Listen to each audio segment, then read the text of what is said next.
Assalamualaikum warahmatullahi wabarakatuh. Assalamualaikum Ada warahmatullahi wabarakatuh. Ya. ada dua isu yang anak kira agak baru, dan satu info, satu isu. Okey, tapi nak memahami info atau isu ni, kena ana sebut secara ringkas dahulu, walaupun mungkin ramai dah tahu letak benda ni dalam konteks dia. Tentang jangkitan ni, ada beberapa perkara tentang jangkitan. Pertama, apa yang dipanggil jumlah virus, kan? Dia berjangkit pada seorang atau dia menjangkiti seorang bila seorang tu mendapat sejumlah tertentu virus. Katalah 5 juta virus masuk baru dia berjangkit, kan? Ataupun 20 juta barulah dia menjangkiti. Kalau 5 juta saja, badan kita biasanya boleh melawan. Itu satu. Sebab nak kaitkan sekejap lagi. Makna dia bila kita berada dalam satu tempat tu, kalau jumlah virus tu tak cukup, kan? Katalah kita duduk dalam masjid tu ada tingkat-tingkat dia terbuka dan kipas dia bergerak dengan kuat, kan? Jadi bila ada orang yang ada jangkitan dan dia tak pakai apa-apa, kan? Katalah dia bersin, kan? So jadi virus tu akan berterabur. Kalau yang datang pada kita 5 juta tu tak ada masalah, kan? Tambah pula kalau kita pakai mask lah. Yang kedua, cara dia berjangkit, dan dia berjangkit ni hanyalah bila dia keluar dari mulut atau hidung kita, kan? Selagi dia tak keluar, kan, walaupun kita ada virus tu, dia tak jangkit. Dan dia juga perlu masuk dalam mulut hidung orang. Katalah orang yang berjangkit bersalam dengan orang yang tak berjangkit, dia tak, walaupun kuman tu mungkin bergerak, tetapi dia tak berjangkit selagi orang tu tak bawa tangan dia pergi ke muka dia. Okey, yang ketiga, virus ni tak boleh hidup lama. Kecuali kalau dia berjangkit. Paling lama dalam 10-14 hari je dia hidup. Lepas tu mati dia. Itulah sebab ada beberapa negara dia tak perlu pun buat dasar-dasar yang ketat. China misalnya pada awalnya dia buat ketat, betul-betul ketat. Lepas tu dah virus, lepas tu 10 hari mati. Bila mati dia tak ada dalam komuniti tu. Bila tak ada komuniti, so dia bebas virus. Itulah dia boleh cepat keluar daripada masalah virus. Banyak negara lain sebenarnya. Taiwan antara yang berjaya, Australia berjaya, New Zealand berjaya. Australia ni dia terlalu ekstrim lah dia punya langkah. Maksud dia ada saja kes dia lockdown. Memang berjaya lah kan, cuma tak boleh bergerak lah, kan? Tak boleh bergerak. Tapi tak boleh bergerak pun sekejap lah. Bila kita lockdown dalam 14 hari, habislah virus tu. Okey, yang kedua tentang vaksin, kan? Vaksin ni jelas data seluruh dunia bahawa dia akan mengurangkan kadar dia berjangkit dan mengurangkan, kalau berjangkit pun mengurangkan keterukan dia. Sebagaimana kita tahu, ini sekadar contoh di Malaysia. Di banyak-banyak negara lain memang data tu clear macam tu. Sekarang ni kita tahu di Sarawak teruk jumlah positif. Tapi yang sebenarnya yang masuk hospital ataupun yang mati sangat sikit. 2-3 orang je. Berapa hari dah mereka? Kan? Kedah duduk main 70, kalau ada 50 orang. Kan? Walaupun dia 3,000, kita hanya 1,000 je. Kan? Kerana kadar vaksin dia tinggi. Sarawak. Dan namun dalam ramai yang masih positif jangkit, tapi kalau ramai orang positif akan berjangkit dan akan lebih ramai orang yang akan itu pada jangka masa lama lah, kan. Tapi vaksin tetap akan mengurangkan sekurang-kurangnya mengurangkan keterukan. Kalau dia masuk hospital pun level 3, ataupun beberapa orang akan pergi 4 dan seorang 2 akan meninggal dunia. Cuma yang jadi masalahnya pada orang-orang yang ada penyakit-penyakit lain. Kan? Dia ni sistem ketahanan badan dia tak kuat. Virus ni bila dia masuk, dia akan serang sistem ketahanan badan kita.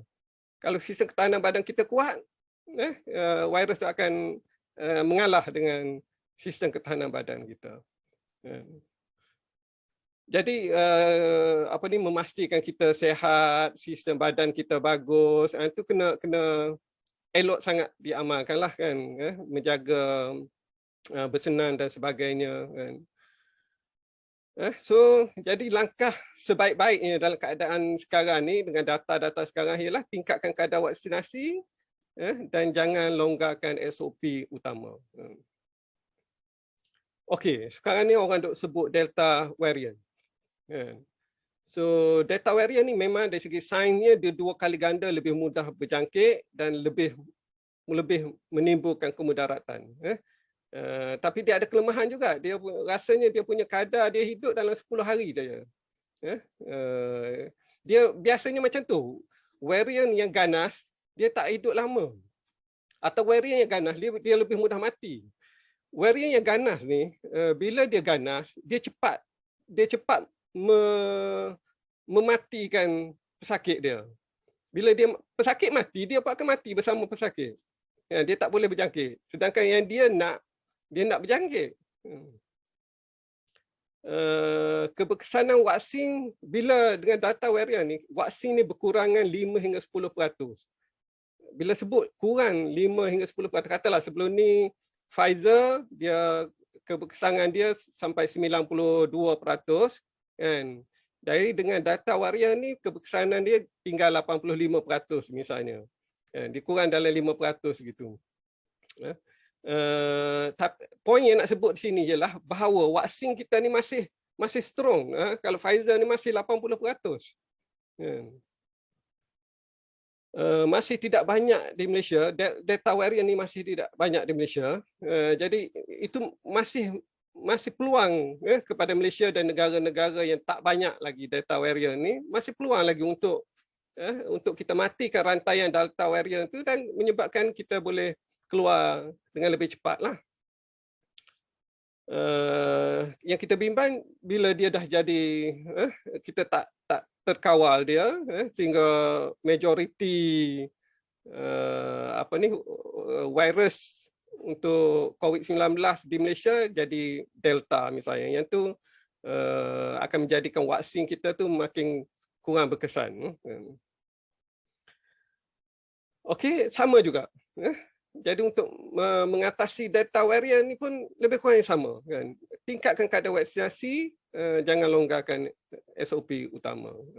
Ada negara-negara yang cepat sangat melonggarkan SOP utama dia, menyebabkan jangkitan begitu banyak. UK walaupun nampak mereka dah masuk dah masuk padang bola sebagainya, pergi konsert dan sebagainya dalam kumpulan yang ramai, sebahagian besar tak pakai mask dah kan. Tapi kadar jangkitan dia tinggi. Cuma kadar yang teruk dia rendah. Walaupun kadar jangkitan tinggi tapi kadar yang teruk dia rendah. Okey, so itu yang pertama bahagian pertama. Bahagian kedua, ana cuba ambil seringkas yang mungkin. Bahagian kedua, satu isu yang diperdebatkan dengan agak banyak sekarang ni ialah penggunaan pasport vaksin. Pasport vaksin ni maksud dia kita boleh buat sesuatu jika kita ada vaksin. Kan? Sekarang seolah-olah kita boleh travel kalau kita vaksin komplit. Kan? Tapi dia ada satu lagi lah. Bila sebut pasport ni, dia ada satu bentuk vaksin tu akan direkodkan secara standard supaya negara-negara lain pun boleh memahami. Kan? Maksud dia kalau kita dah suntik kat sini, kita pergi kat negara lain tengok tu dia boleh percayalah. Kan? Itu pasport vaksin. Ada dua benda tu. Tapi yang lebih utamanya ialah bahawa boleh buat sesuatu bila ada vaksin yang komplit. Dia akan menimbulkan kontroversi yang banyak tu. Di Malaysia pun dah mula ada kontroversi itu. Antaranya ada seorang tentera diberhentikan kerja kerana tak mahu ambil vaksin. Anda tak kata ini betul, tentera ni betul atau kerajaan yang betul atau pasukan tentera yang betul. Ini Anda sebut dahulu poin dia. Juga banyak juga dah disebutkan guru-guru atau lecturer, kalau yang tak ambil vaksin, dia tak boleh berjumpa dengan pelajar secara face to face. Dia tak boleh masuk kelas. Hanya yang komplit vaksin saja yang boleh mengajar secara face to face. Tidak boleh hadir ke masjid. Hari itu Pahang menegur yang ni lah. Pahang menegur aspek ni. Tapi akan berlaku ni. Siapa dia tak ada vaksin, tak boleh naik ke masjid. Bukan akan berlaku, mungkin berlaku. Sebab dunia nampak ke arah tu sekarang ni. Banyak negara dah mula terima pasport vaksin. Tidak dibenarkan naik kapal terbang. Persatuan pekerja kaki tangan kapal terbang mula mewar-warkan, mereka harap kerajaan pertimbangkan. Yalah, mereka memikirkan tentang mereka juga kan. Doktor tidak mahu merawat. Ini pun ada doktor-doktor tentu tak mahu merawat kalau orang tu tak komplit vaksin dia. Okey, so yang jadi isunya dua aspek lah. Satu aspek mereka rasa untuk mengawal wabak, mengurangkan risiko. Kan? Doktor rasa nak kurang risiko, pekerja-pekerja kapal terbang tak mahu terima risiko. Kan? Tetapi pada orang yang tak ambil vaksin ni, pada mereka itu sepatutnya pilihan individu. Itu hak asasi mereka. Kan? So jadi timbul clash kat situ. Dan clash ni seluruh dunia lah.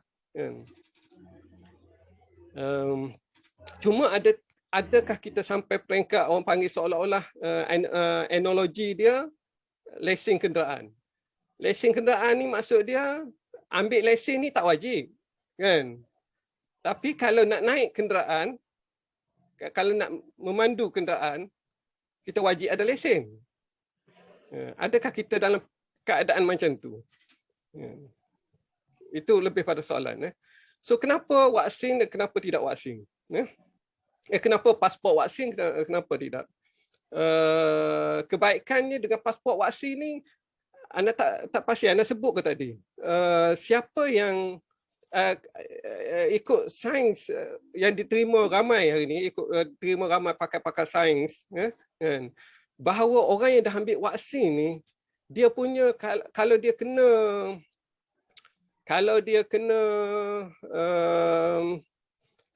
virus pun, katalah dia kena virus, dia hanya virus boleh masuk dia dalam, katalah yang boleh jangkit tu 20 juta virus, kan? Dia kena dalam 5 juta je. Kan? Jadi 5 juta ni dia tak boleh menjangkiti orang. Secara umum ni, maksud akan ada lah 2-3 orang masih menjangkiti, kan? Tapi secara umumnya dia tidak menjangkiti orang. Orang yang lengkap vaksin. Itu sains, kebanyakan sains terima. Kan? Kebanyakan kan? Tidak menjangkiti oleh kerana ada vaksin. Jadi dengan itu, itulah sebab selepas ini antaranya UK yang keluarkan data ni setelah kajian lama mereka, kan?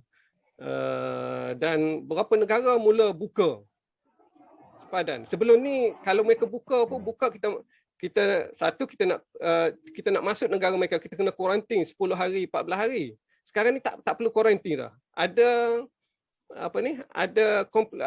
pasport vaksin ni boleh masuk. Katanya Arab Saudi dah buka, UK buka, Cuma UK tutup balik kepada US sebab US ni nampak ada masalah. Dia spark dia tinggi sangat kebelakangan ni. Ada beberapa negara lah yang mula buka dengan pasport vaksin ni. Sebahagian kenormalan akan kembali. Dengan ada pasport vaksin ni, majlis-majlis ramai orang pun boleh sebab yang kita sebut tadi tu. Kan? Dia kurang dah dia menjangkiti. Jadi kalau kita sebut sekarang ni banyak negara-negara tertentu dah untuk program-program ramai orang pun mereka dah ada dah kan. Yang kita tengok dalam TV bola lah kan. Konsert, anda sebut konsert tu di tempat mereka lah kan. Kumpulan orang ramai mereka dah seolah-olah dah kembali normal lah. Jangkitan akan berkurang dan akhirnya rantaian itu terputus. Yang tu yang kita nak tu. Kita nak akhirnya rantaian tu putus sebab dia tak boleh hidup lama. Bila dia dah putus, kecuali ada jangkitan luar masuk lah. Kan? Masuk pun dia nak berjangkit pula kepada orang lain tu. Kan? Tambah pula kalau orang lain tu dah vaksin, dah masih pula pakai mask dan sebagainya. Kan? Jadi kalau dia tak boleh jangkit, dia mati juga. Kan? So, sekurang-kurangnya keadaan tu akan jadi terkawal lah. Kan? Keburukan dia, individu yang tak mau vaksin, kan? Adakah mereka ni dihukum kerana mereka tak mau ambil vaksin? Itu mereka persoalkan. Kan? Yang kedua, kerahsiaan. Mungkin kerahsiaan ni sebab bila data tu diterima di seluruh dunia, kan? Bimbang takut data tu terbocor. Yang ketiga, ada orang yang memang tak boleh ambil vaksin. Dia memang ada, doktor pun tak nasihatkan dia ambil vaksin. Kau orang macam mana orang-orang yang macam ni kan? Atau orang tidak sempat ambil vaksin. Kan? Dia mungkin menimbulkan satu ketegangan sosial kalau kita melaksanakan. Kejap lagi kita tengok orang ni tak ada. Kan? Kita pun menjauhkan dia kan, dan sebagainya. Kan? Itu masalah yang sedang diperdebatkan lah untuk pasport vaksin ni. Okey, slide terakhir ni. So kalau nak dilaksana, so pada anak pasport vaksin ni bagus kalau masalah-masalah tadi boleh diatasi lah. So jadi macam mana kita nak pasport vaksin digunakan, tapi masalah tadi dikurangkan sebanyak mungkin kan. Ya, yang pertama semua orang perlu diberi peluang dapat vaksin dengan segera. Kan? Sebab saat lagi kesianlah kalau orang yang dia bersedia ambil vaksin cuma dia tak dapat. Ataupun dia dapat satu. Kan? Nak dapat satu, nak dapat dua. Yang kedua pula sekejap lagi dia tunggu masa. Jadi dia nak lengkap dua sebab lengkap dua tu maksud dia 2 minggu selepas vaksin yang kedua baru lengkap dua kan. Kalau dia dah buat suntikan kedua, 2 hari lepas tu dia masih belum lengkap lagi. Alternatif tanpa pasport. Okey, kepada yang tak boleh ambil vaksin atau memilih untuk tidak ambil vaksin, kita kena ada alternatif kepada mereka. So alternatif ni kebetulan sekarang ni untuk test segera, untuk test COVID yang segera sekarang ni, harga dia makin kurang. Katanya kerajaan nak cuba kurangkan sampai belah-belah ringgit. Sekarang ni anda rasa sekitar RM30 sekitar kan. Kalau kita boleh kurangkan, jadi kalau katalah nak naik kapal terbang, dia test dahulu. Test dengan test yang segera ni, test segera pun dia up to 90% ketepatan dia. PCR yang duk pakai pun taklah 100% juga, dalam 93-95% macam tu. Okey, jadi ada alternatif. Yang data tadi dunia kena fikirlah macam mana supaya dia adalah dalam dunia IT ni adalah insya-Allah cara untuk melindungi, kan. Dan harapnya benda ni sebagai temporary saja. Temporary ni supaya sampai dia putus. Bila dia putus tu okeylah, kan. Ataupun bila orang yang ambil vaksin tu dah sampai 90% pun, jadi okey, dia dah panggil imuniti berkelompok tu akan tercapai dengan baik. Kan. Jadi tak apalah ada beberapa orang yang tak ambil pun. Kan. Jadi maksud dia kalau nak buat pun ni buat sebagai temporary. Maksud dia untuk kita capai ke arah tu, kan. Kita dah putuskan kita dah putus rantaian dia, atau sekurang-kurangnya virus itu dalam keadaan sangat terkawal, kan? Dia hanya akan muncul sekali-sekala di 1-2 tempat begitu, kan? Okey, wallah alam, itu saja. Okey, terima kasih Dr. Zuki di atas kemas kini berkaitan dengan pandemik COVID-19 dan juga pasport vaksin. Yang mana Ustaz Hafiz dah ambil 2 ke belum? Anti vaksin. Baru 1. Anti vaksin. Kalau baru 1, tunggu yang kedua. Kalau yang dah kedua dah, tunggu yang ketiga pula.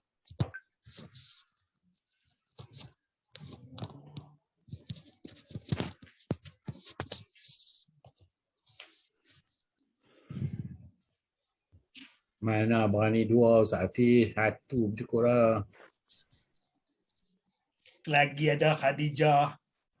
Cukuplah dulu dengan Khadijah. Hilang dah. Jangan ada berdoa Khadijah mati lah. Duk pakai buah tu, nak undi-undi.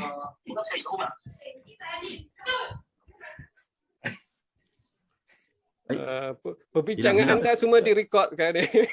Dr. Suki, tadi kan kalau orang tu bila virus tu ada pada dia mati, malah virus tu mati kan? Ya. Tapi dalam proses pengkebumian masih dikawal. Dia tak matilah masa tu, tapi bila masuk dalam, kan? Oh, bukanlah dia mati. Bukan dia mati betul terus mati, kan? Maksudnya virus tu dikebumikan bersama dengan mayat tu. Hilang gamak. Aduh. Tapi virus ni kan 10-14 hari, atau orang yang kena misalnya paksu hari tu, kena lepas tu walaupun itu, tapi virus dah tak aktif dah lepas tu, kan? Lepas 14 hari tu virus dah tak aktif walaupun paksu masih, itu kerana ada masalah pernafasan dia, bukanlah masalah virus tu masih ada, kan? Virus dah tak aktif dah. Sama juga almarhum Cikgu Halim. Almarhum Cikgu Halim, dia lepas tu virus habis, kan? Cuma dia oleh kerana ada complication virus tu. Assalamualaikum warahmatullahi wabarakatuh. Assalamualaikum. Haji Majid pengurusi, berkaitan dengan vaksin ni, pertama kita mesti fahamlah bahawa vaksin ni bukan dia pencegahan daripada COVID lah. Dia cuma membina daya ketahanan badan. Daya ketahanan badan kita. Jadi kita akan kita beri contoh macam ni lah. Kalau kata satu negara tu kan, dia tak pernah dimasuk oleh musuh. Jadi bila dia kena musuh tu, dia terkejut, dia akan kalah. Pasal dia tak get ready.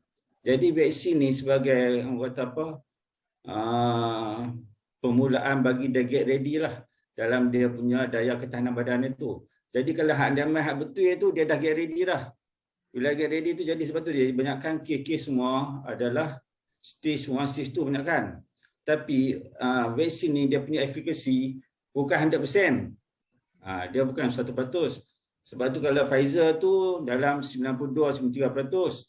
Kalau kata Zinica mungkin kurang sikit. Tapi satu lagi Sinovac dalam, kalau dah habis dos 2 tu dalam 89 itulah, dia paling rendah sekali lah kalau ikut daripada vaksin yang kita guna pakai tu. Jadi vaksin ni bukan dia mencegah daripada penjangkitan, tak. Dia cuma membina daya ketahanan kita supaya kuat, supaya kita dapat lawan balik itu. Kemudian berkaitan dengan stage 1, stage 2 tu memanglah pasal apa kita dah ada kedai ketahanan tu, jadi kebanyakan kemudaratan akan berlaku tu kurang lah. Memang kurang, kita akan dapat kurang dalam penyakit tu. Penyakit yang sebut tadi ada apa? Sebut berkaitan dengan mati apa? Lepas pada masih tanam tu guna prosedur SOP tu, dia macam ni lah, kuman tu dia punya perangai berapa? Dia boleh hidup, dia takkan habis maksimum 14 hari lah. Lepas 14 hari tu dia tak ada memang dia tak berguna dah. Dia matilah. Jangka hayat dia. Ya. Jangka hayat. Sebab tu banyak kes, macam 2-3 orang kes kat ni dekat apa seminggu setengah pun, lepas pada 14 hari masuk hari yang apa ni 5-6-16 tu dia kira dia tak ada jangkitan. Kalau kata Allah Ta'ala bagi penyakit sampai keseluruhan sampai tak ada mati tu, jenah tu. Ya, tu apa? Orang kata apa? Satu rahmat Allah tu, memanglah kan. Satu lagi, penyakit ni pun dia kadang-kadang dia akan hilang sendiri. Dia memang kadang-kadang kita tengok contoh macam sengaja dia panggil endemik kan, endemik contoh dia denggi. Satu masa dia denggi banyak-banyak tu kan, pihak kesihatan heran mesti berkata benda tu hilang itu dia. Kan dia tak tahu dia punya punca macam mana. Memang kawalan tu perlulah kan. Dalam macam kita vaksin ni pun kita kena guna. Pasal apa? Dia punya efikasi tu memang ada lebih kurang dan kita ada 90% dah. Tapi halan 10% tu lagi tu. Yang tu yang kita bimbang tu. Tak ada berkesan lah. Jadi tu yang dia pergi ke stage 5, stage 4, stage 5 tu. Jadi kalau kita tengok pada dasarnya, vaksin ni bagaimana lah kan. Vaksin ni kira-kira satu dah pencegahan lah. Supaya tidak kemudaratan dari diri kita. Kan? Jadi kalau tak ada vaksin tu, kira-kira orang kata apa? Dia risiko tinggi lah. Jadi kita contoh dia lah. Kalau kita dalam badan kita tu macam dalam satu negara tu tak bisa masuk musuh. Masuk musuh dia tolong habis semua habis. Tapi kalau dah biasa dia tahu cara macam mana teknik macam vaksin lah. Vaksin tu kita bagi vaksin. Jadi dia dah tentu dah siap-siap dah. Jadi bila main betul-betul pun dia dapat bertahan semua. Itu dia jadi stage 2 tu. Jadi yang mana tak tahan juga, dia terpaksa terutama yang ada comorbidity itu, yang ada penyakit lain. Penyakit lain itulah akan menyebabkan risiko tinggi lah. Tapi memang tu digalakkan lah. Kalau orang yang ada risiko tinggi, terpaksa kena ambil jugalah. Jadi tak ada pilihan lah. Tapi apa-apa kita serah pada Allah Ta'ala lah. Benda ni kena jemaat, dia pergi gitu saja. Tak tahu sebab macam nak hilang kan. Itu hayat kuman ni pun dekat 14 hari saja. Tapi dia link, tapi link satu masa kita harapkan macam Dr. Suki sebut tadi, dia akan putus. Dia punya tu rantaian itu akan putus. Kalau putus rantaian habis tak ada lah kan. Jadi itulah ni sebagai tambahan lah. Sekian, terima kasih. Terima kasih. Kita ada Assalamualaikum warahmatullahi wabarakatuh. Boleh ke Tuan Haji Majid? Ya, Zila. Sikit je. Pertamanya terima kasih atas penjelasan Dr. Suki, sangat jelas, dan juga tambahan penjelasan oleh Tuan Jawan kita juga sangat jelas.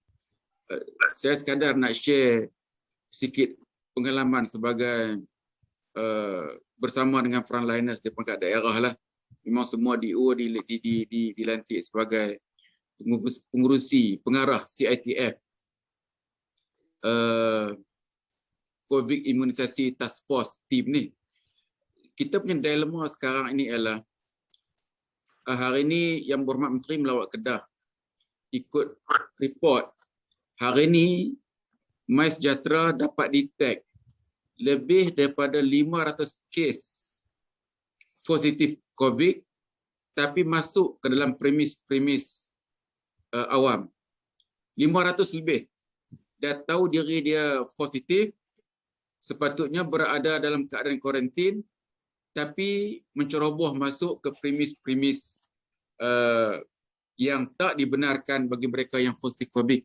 Ini menunjukkan satu tahap kepedulian rakyat yang sangat rendah. Ini kes yang sangat berat sebenarnya. Dan inilah antara punca-punca yang menyebabkan virus itu sangat sukar untuk dibendung kerana tahap disiplin kepatuhan SOP yang sangat rendah, dan inilah antara cabaran yang perlu dipikul oleh tim-tim penguatkuasaan dan sebagainya. Ini satu. Yang kedua, gerakan anti vaksin ini sebenarnya semakin ada, semakin kuat. Dengan adanya media sosial ni, gerakan itu juga seolah-olah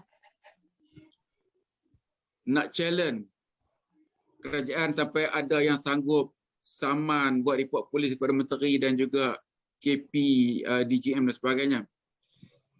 Dan kita di Kedah sendiri, kalau kita tengok sekarang, kita telah mencapai 80% untuk dos pertama. Dan dos kedua, kita telah mencapai 60%. Untuk kita nak capai herd immunity, kita perlukan kedua-dua dos 80%. Kita nampak macam mudah, tetapi inilah yang sedang dihadapi oleh frontliners macam anda sendiri di Baling. Sebagai contoh, 106,000 orang dewasa umur 18 tahun ke atas yang sepatutnya mendaftar dalam MySejahtera. Tetapi hanya 100,000 yang daftar. 6,000 tak daftar dalam MySejahtera. Tak daftar. Okey. Kita nak kena menggerakkan tim untuk nak lobby supaya yang baki itu terus mendaftar. Itu satu hal. Yang kedua, yang telah daftar. Yang telah daftar dan telah kita suntik lebih kurang dalam 80,000.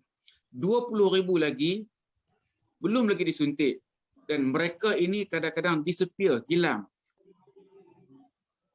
Call tak masuk, trace tak jumpa dan sebagainya. Mungkin soal data satu hal. Tetapi kadang-kadang mungkin orang yang telah pendaftar kemudian beralih buat keputusan. Daftar setuju terima tetapi mungkin ada pengaruh-pengaruh lain, mungkin tolak tak mau terima. Ini dilema yang sedang kita hadapi sekarang ini. Macam mana kita nak tumpu supaya yang dah daftar tadi ni telus. Sekarang ni kerajaan terpaksa buat keputusan untuk PPB awam ditutup sebahagiannya kerana sambutan untuk hadir ke PPB awam sangat rendah. Hatta bila kita buka untuk walk-in juga sambutan sangat rendah. Sampai anak di Baling terpaksa perbanyakkan program yang bersifat mobile outreach. Kita buat dengan bersih dan kita wujudkan tim dengan KKM kita untuk bergerak masuk ke setiap kampung. Jadi masyarakat nak kita ni pi ke kampung. Bila kita pi, kita boleh pula dapat jumlah. Okey. Itu yang kedua. Yang ketiga, sekarang ni kita dah tubuhkan dipanggil PPBA adolescent untuk remaja. Bagi pelajar yang berumur 18 tahun ke bawah sekarang ni.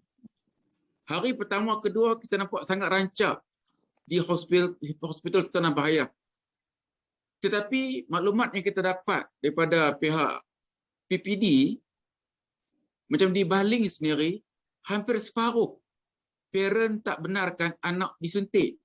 Tadi Dr. Suki bentangkan kalau guru tidak disuntik, macam mana guru nak berdepan secara fizikal dengan murid dan mungkin KPM telah membuat keputusan guru yang tidak terima vaksin akan ditempatkan di satu sudut di sekolah dan hanya mengajar secara online dengan student.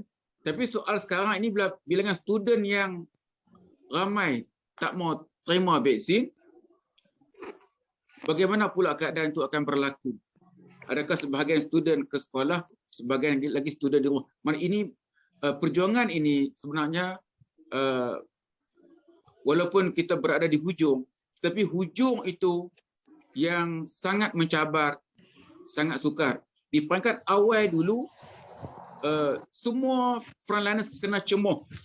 Waktu itulah timbul yang kata vaksin ni dibagi kepada adik-beradik lah, menteri dululah, parlimen dululah, kok ni macam-macam. Surat orang berlumba-lumba.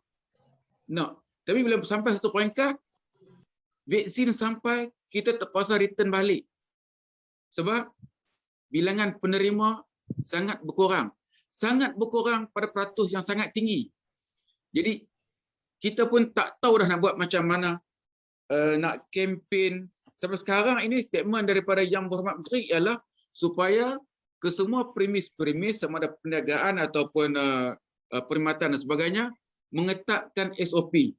Itu dah start dah sekarang ni. Hanya benarkan orang yang dah complete 2 dos saja dibenarkan masuk dan sebagainya, apa semua gitu ni.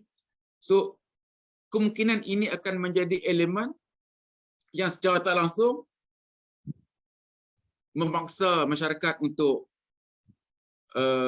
lebih toleran dan terima vaksin. Ambil macam mana yang Dr. Suki sebut tadi ni, lesen kereta tak wajib, tapi nak bawa kereta mesti kena ada lesen.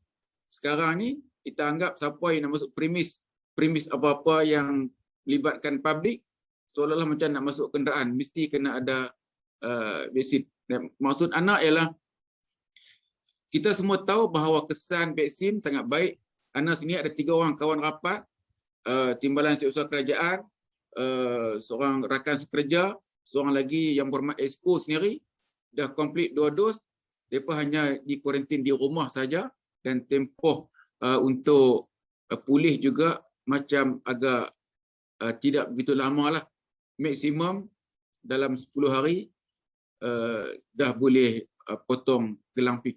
Maksud anak ialah cabaran yang sedang kita hadapi sekarang ini mungkin untuk nak melengkapkan dapat 80% itu mungkin boleh capai, tetapi masa dan juga tenaga kempen terpaksa diteruskan, dan inilah yang membantutkan kita untuk mencapai herd immunity, dan ini juga yang membantutkan kita untuk back to skala normal. Sebab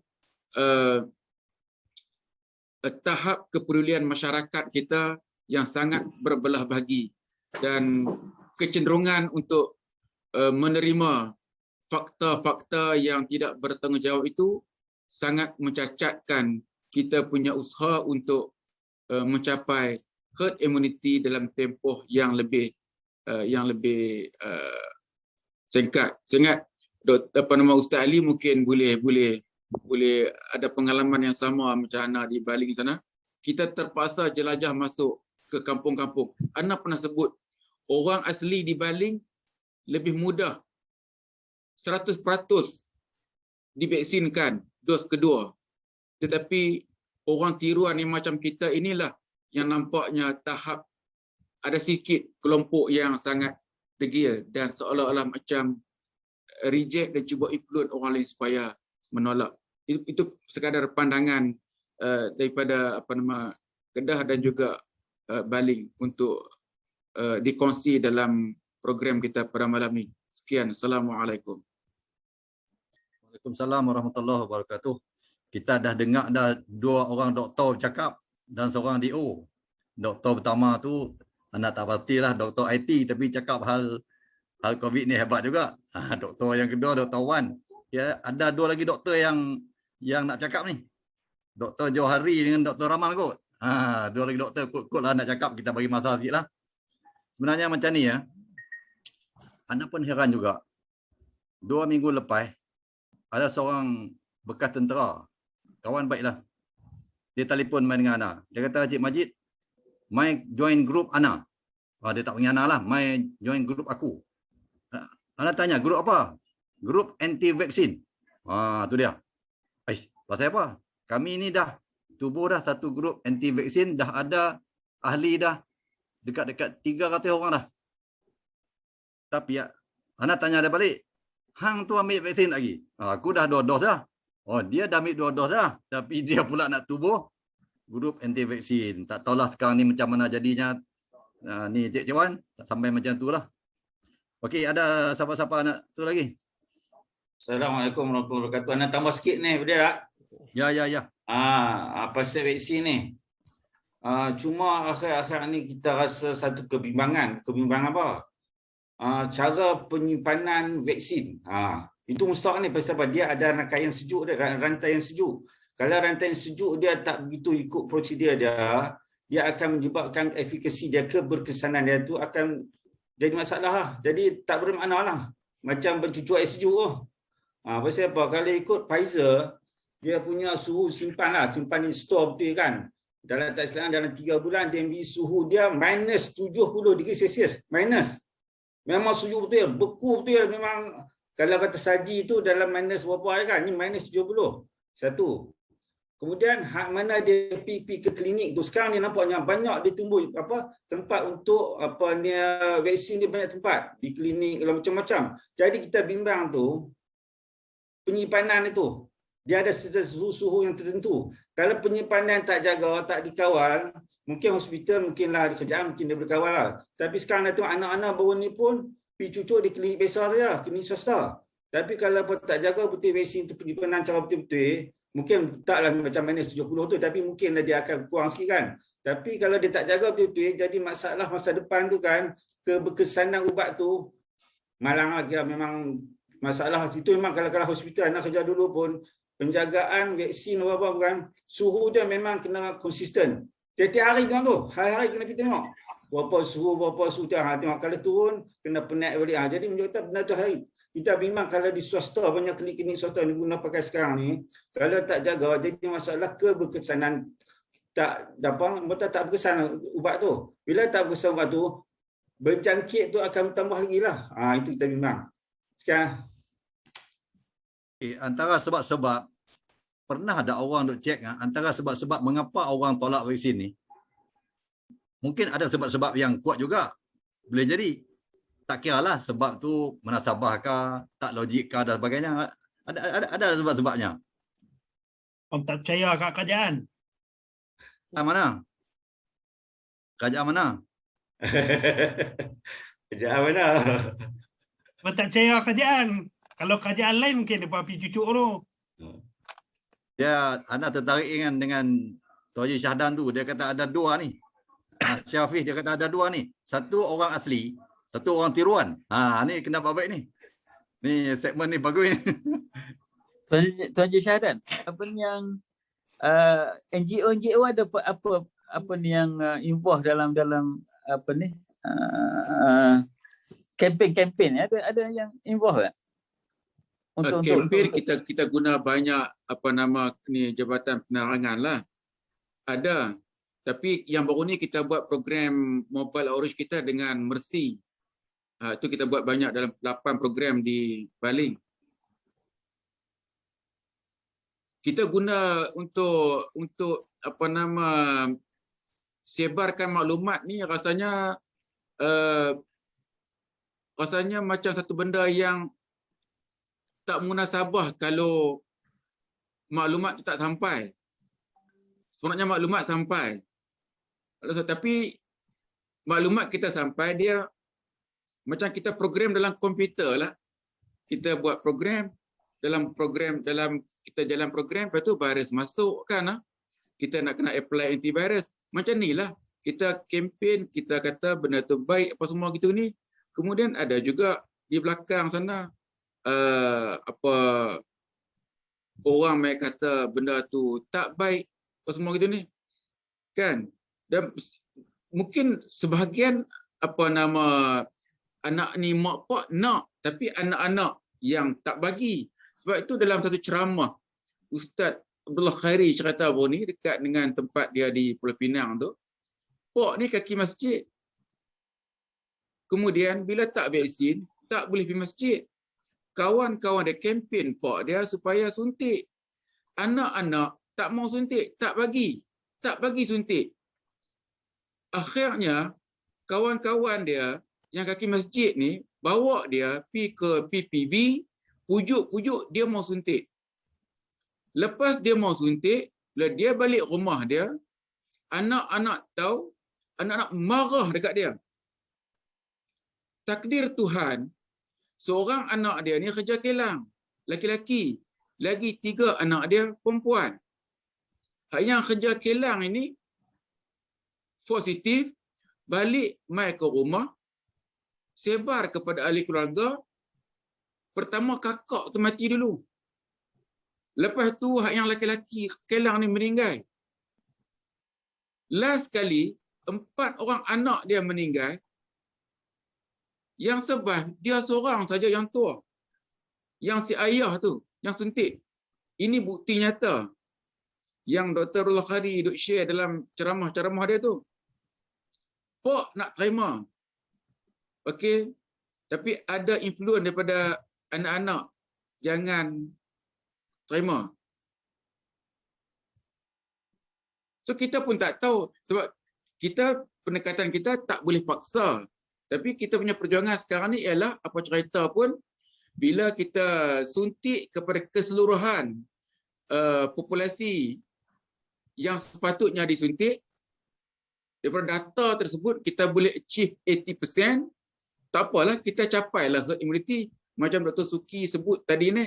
Walaupun ada sebahagian kecil tidak suntik, tetapi dia sudah tidak boleh mempengaruhi sebab kelompok yang besar telah pun diprotek. Sekarang kita nak berjuang nak capai yang tu. Dan berita terbaru tadi Kedah ni, baru hari ni YB Menteri Kesihatan mai dan disebut untuk tambahkan vaksin, dan vaksin yang akan dibagi kepada kita yang CanSino. CanSino ni suntik sekali sahaja. Orang asli di Baling tu di tempat lain di Malaysia semua ambil CanSino. Tapi di Baling sebab depa taat patuh, depa ambil Sinovac juga. Depa pun 2 kali juga. Pasal depa rap, tapi kita kena pergi ke tempat depa lah. Tadi maksud Akhil Suhami tadi, NGO kempen untuk vaksinasi. NGO banyak bantu untuk program bantuan makanan. Yang tu NGO sangat gemar. Tapi nak kempen untuk ni rasanya ada tapi tidak begitu kuat. Kita terpaksa menggunakan jentera kerajaan, penerangannya melalui JPKK-nya, melalui imam, khutbah dan sebagainya. Jadi rasanya tak timbul keadaan orang tidak sampai, tidak terima info. Tapi dah mungkin dia punya darjah ketegang itu lebih tinggi daripada info yang diterima. Itu di peringkat awal, dulu ni sampai orang Chinese berebut. Sekarang ni Chinese, Siam habis vaksin. Orang kita yang masih lagi berbaki. Ya, Iwan nak tanya sikit sebab orang kontroversi tentang vaksin ni, dia sebut kata yang cucuk tu virus yang lemah, virus yang dilemahkan. Jadi itu yang sebahagian daripada golongan anti vaksin ni yang tak mau cucuk ni. Sebab nak cucuk apa benda cucuk kuman dalam badan. Itu antara hujah-hujah yang dipakai lah. Jadi sebenarnya Haji Wan kata bukan cucuk virus, pedia yang cucuk tu. Benda apa tu, sayang tu pedia, vaksin tu pedia, dia punya kandungan dia, Haji Wan.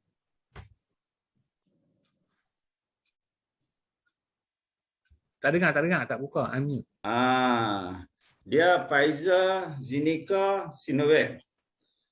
Pfizer dengan Zinica dia tak guna kaedah lama. Kaedah lama tu dia panggil attenuated sel-sel tu, sel-sel daripada coronavirus tu dah lemah. Itu Sinovac lah. Kan, jadi bila dia masukkan ke dalam body kita tu, dia kita punya daya ketahanan badan kita tu, antibody kita akan bertindak. Itu kaedah yang digunakan dalam Sinovac lah. Dia guna sebab tu China guna Sinovac tu, setengah pendapat itu bagus lagi. Itu masing-masing lah kan. Tapi Pfizer dengan Zinica ni dia guna protein binding macam mana tak tahu pasal benda baru. Itu ada benda baru lah pasal dia melibatkan protein, dia akan bertindak body lah. Tapi bukan dia mengambil daripada virus tu. Tapi kalau kata Sinovac memang ambil virus tu. Virus tu macam ni lah. Contoh dah lain susah. TB yang kita cucuk tu, BCG tu, yang kita cucuk dah habis semua seluruh Malaysia. So kita 100% yang kita sampaikan adalah BCG itu adalah daripada attenuated yang telah dilemahkan. Mana untuk tujuan apa? Tujuan supaya badan kita ni bertindak balik dengan antibody kita. Itu saja.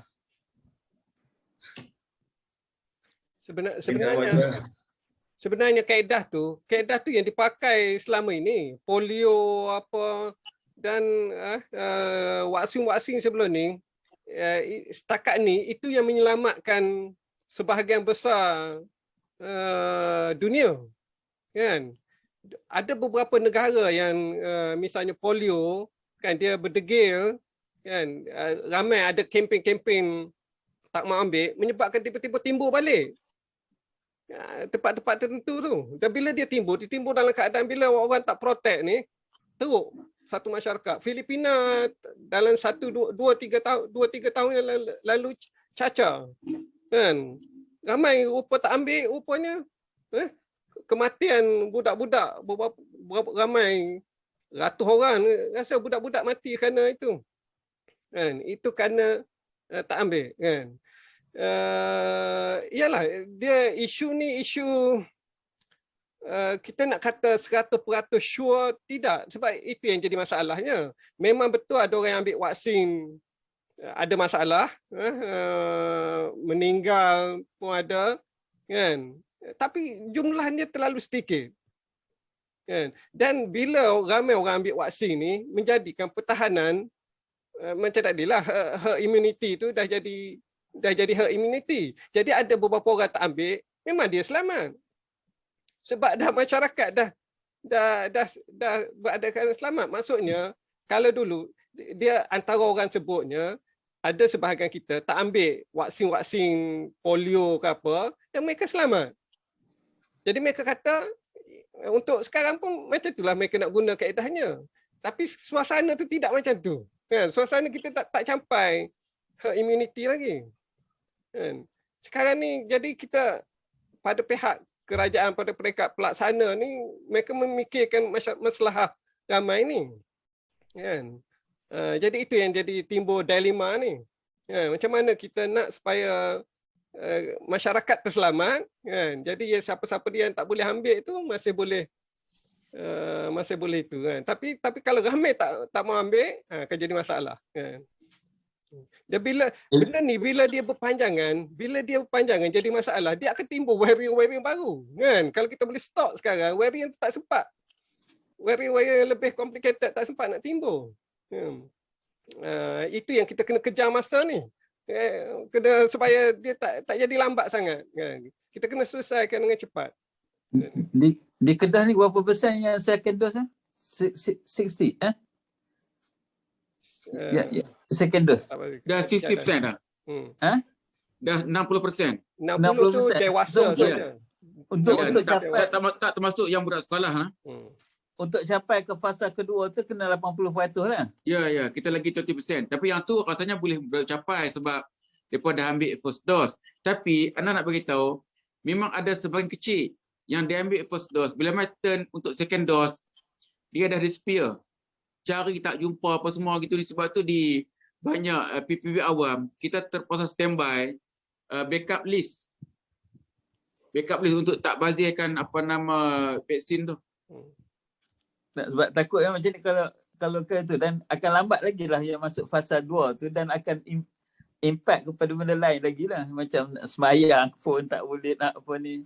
Semayang Jumaat pun ni. Jadi dia akan jadi melambatkan lagi proses.